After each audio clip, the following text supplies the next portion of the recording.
So apologies, but yeah, the sound may not be optimal. This is not my usual setup, but let us get to it. We have unfortunately lost David Lynch, quite easily probably one of the greatest film artists of the 20th and 21st century. And I know Lynch's work very good deal, not as much as Kubrick, but I have quite literally read almost every major book on Lynch, and he has so many accomplishments beyond film. It's very hard to even do justice to how much he's done music, painting, photography, not just film, but actual photography. And the output is enormous. Obviously, because I've done a few videos on Dune and will do more. One of his major landmarks, of course, is Dune, which he had mixed feelings on. Although I think, and again, this is mostly appreciative with his passing, but I will have to push back. He did a little bit of lying that he didn't like Dune. No, for most of the production, he was very excited and very intrigued about what he was doing, but he was also a bit exhausted. It's one of his biggest projects. He's never done a film on that scale and scope, with good reason, because he wanted more intimate films. So, where do we begin? Well, he began as a painter and then slowly drifted into experimental cinema and was lucky enough to get into the AFI, where he did Eraserhead. And from there, you could sort of say everything is written out. But no, even Eraserhead was a bit of a gamble, but it allowed him to do a much more conventional picture, which I do like, The Elephant Man. I do have a lot of love for The Elephant Man, but it is probably one of his more unusual films because uh, Lynch, I guess you can classify as avant-garde, but even that really doesn't touch what he does. It's such a weird melding of different styles, but always with a very big American stamp. There's no doubt that he's been highly influenced by many, many European artists. Most of all, Buñuel, that's a very big influence that you can definitely see all over the map with him. And obviously Kubrick, there's a very Kubrickian flair. And Kubrick was not one to give compliments very easily, but he had a quite high opinion of Eraserhead and recommended it.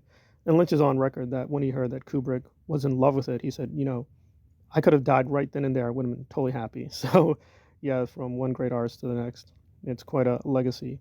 Obviously, for most people, he's the man behind Mulholland Drive, Twin Peaks, the very weird, intriguing TV show that ran in the 90s and has recently come back. I've only saw a few of the episodes of the new version. I want to finish it off. It's definitely a very intriguing series, to say the least. And obviously, this is a short tribute because I'm still in shock and I want to gather resources to do a more proper fitting tribute. But I just want to let people know the sad news that yes, he has passed away. This isn't super shocking. He was getting on years, but if you know Lynch, he was tirelessly energetic and kept himself in shape. However, he did have that weird, iconic thing with cigarettes, so I don't know what role that played in his death. Again, he's a very interesting fellow that, unlike Kubrick, who was not totally shy, I mean, Kubrick did a lot of public things, but Lynch was not one to hide. He did a lot of public art, was willing to do quite a few interviews, always willing to speak to people, but on the other hand, there's really a lot we don't know about him. He's been fairly open about his private life. He's been married 4 times. He helped his daughter also become a filmmaker. She did a novel for the Twin Peaks universe. So he's a fairly interesting combination of a very great film artist who keeps a lot private, but also lets people into his life. He's done a few documentaries where he lets you see behind the scenes how he thinks, processes. There's even a great documentary where you actually literally see him drawing. So he's a very interesting man on so many levels and very decent by all counts. Had very few issues with his cast, including Dune, where he had so many problems, so many production issues, but everyone liked being there. There's a bit of a friction between him and Patrick Stewart, but that was not the fault of either one. There was a lot of confusion going on with Dune.